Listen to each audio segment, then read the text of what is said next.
So, good evening everybody. If you don't know me, my name's Craig. I'm the best man, master of ceremonies, ring bearer, witness, and I reckon they're probably going to be cleaning the shitters later.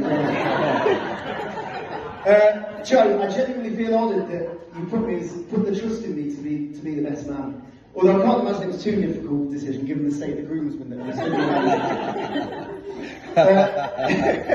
So about 6 months ago, I actually had a chat with Amber about this speech, and I told her I've got a lot of content, and she was understandably very concerned. And she said to me, she gave me a little bit of advice, and she said, run everything past my girlfriend. So I wrote up the first draft, I ran everything, and then I showed it to my girlfriend, and she said, you can't say any of that. So this is my censored best man speech, and if you want the uncensored version, I'm going to be at a bar over there pretty much all night.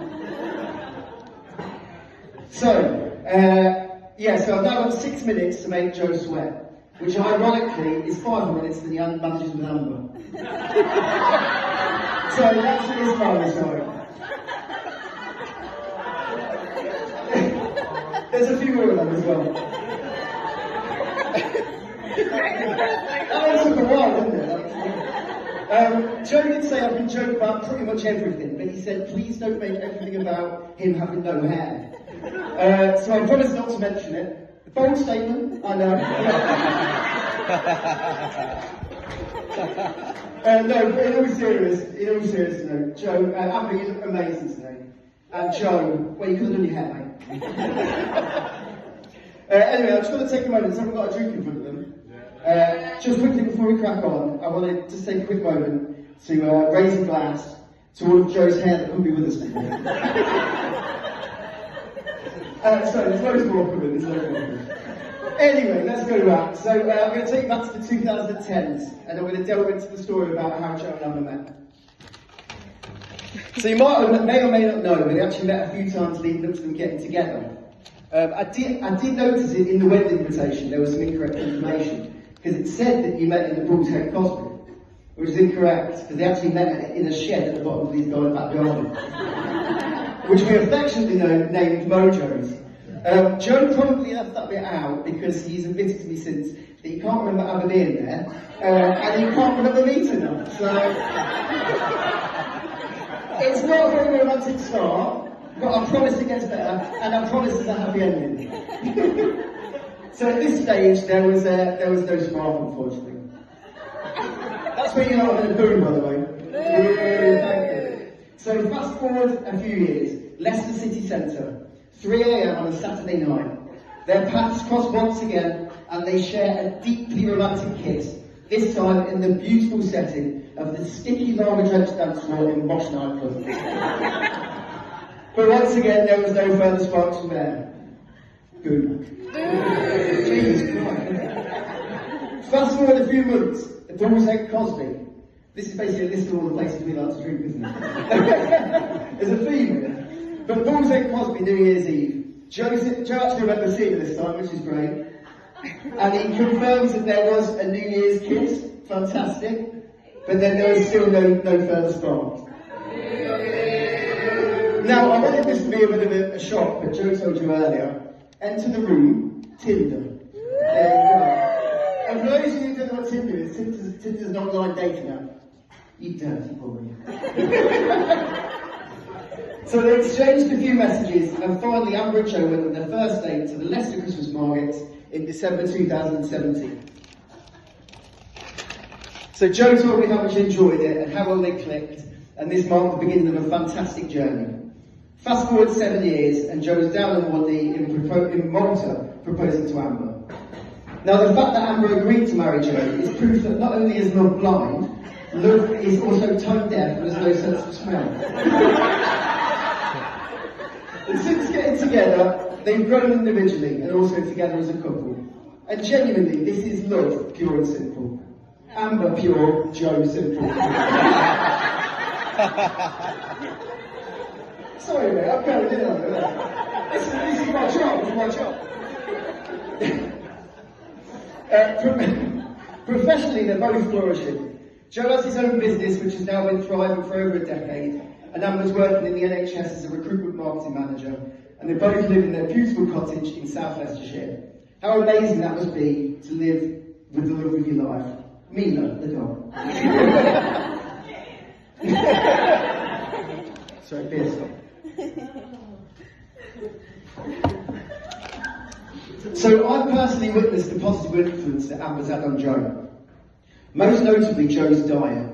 So pre-Amber, Joe used to brag about the fact that his daily diet consisted of 1 coffee, 1 packet of microwave rice, and a bottle of red wine.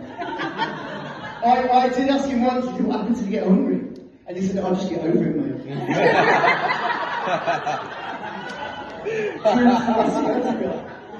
That was when we were real like that. The post-Amber, his most recent hobby, was making homemade hummus. Multiple flavours as well, plain, chili, red pepper. So if anybody says to you that people can't change, just remember this moment, because they bloody can. We've been on multiple holidays over the year, like Joe said, and unsurprisingly we've acquired quite a lot of stories along the way. Some I can share, others maybe not. So one trip that stands out is a month-long road trip around the USA. 2 23-year-olds, no sat-nav, a paper map, and a shitload of Marlboro cigarettes. What could possibly go wrong? Well, it started really well, and within 2 hours of landing, we bumped into Mike Tyson. I think that's a photo that we showed everybody. So if you've not seen it, I'm at the bar later after me, because I love showing that.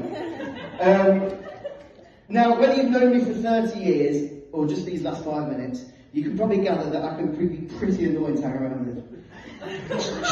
Joe is genuinely one of the most level-headed people I've ever met. But as this story proves, even Joe Foxon has a breaking point. And unfortunately, that breaking point was me. So, we were in San Francisco after a long night on the beers, and we had a bit of a drunken falling out. We're not sure what it was about, but we think it had to do with a group of girls that we chatted at the bar. Sorry, Amber, sorry. Anyway, in a rare moment of genuine rage, Joe unleashed his inner Mike Tyson and decided he was going to try and knock me out. Well, Joe is many things. He's loyal, he's hardworking, he's bold. But a fighter, definitely not. I walked away without a scratch, and Joe, he broke his hand.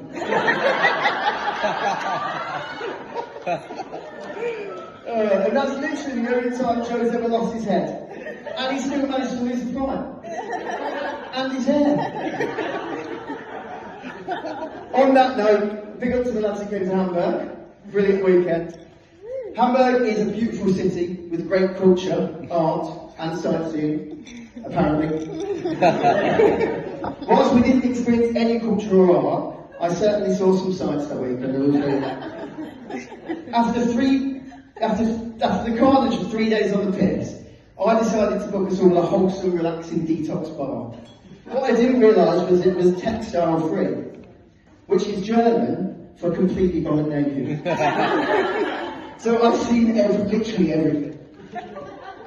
So, ladies and gentlemen, I can confirm in size order. No, I'm joking. These lot, they're very well endowed. Very well endowed. And Joe got a cracking personality. And a great head of hair.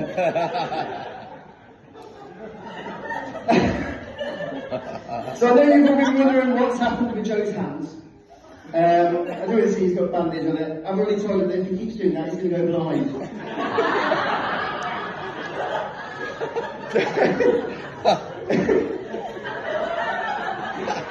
No, so I got a call yesterday morning at 10:30 AM. That in itself was unbelievably concerning because I've not spoken to Joe on the phone in about 10 years. So when he was with me, I'm thinking, fuck, this is bad. My initial thought was, Amber's finally seen the light. Then my second thought was, fuck's sake, this changes fucking speech. But he's here, he's fine, and I'm glad you made it, mate. So a big round of applause for you, Joe.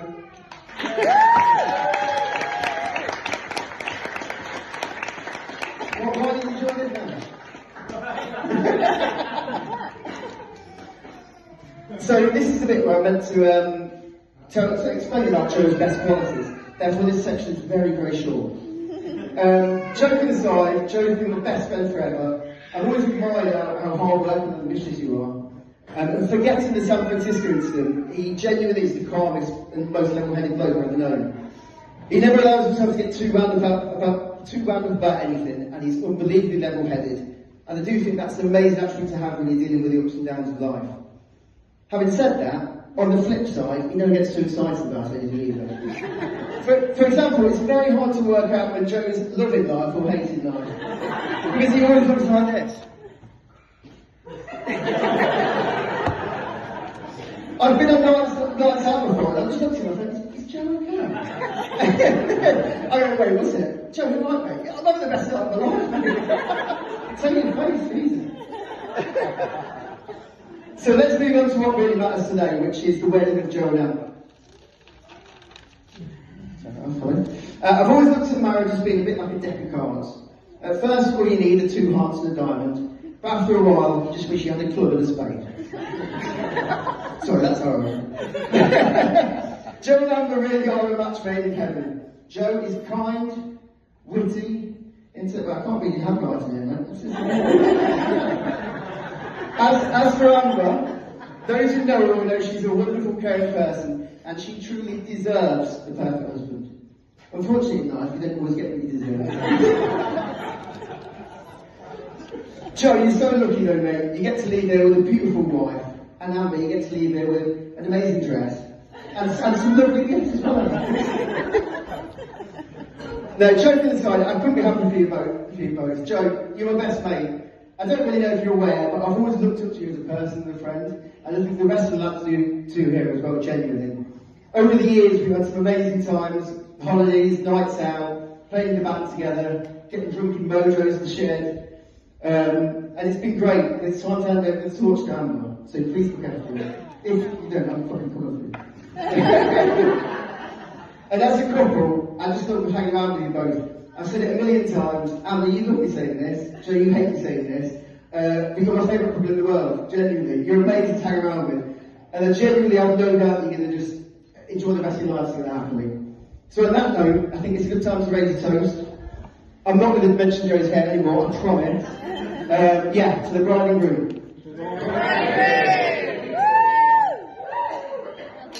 And on that note, I think you guys are going to do the cut of the cake thing. So I think everyone has to turn their attention over here, and we're going to watch out Joe and Amber. Well, Mr. and Mrs. Hobson.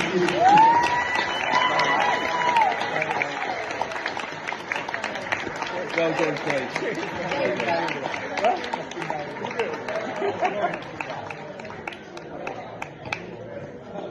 done.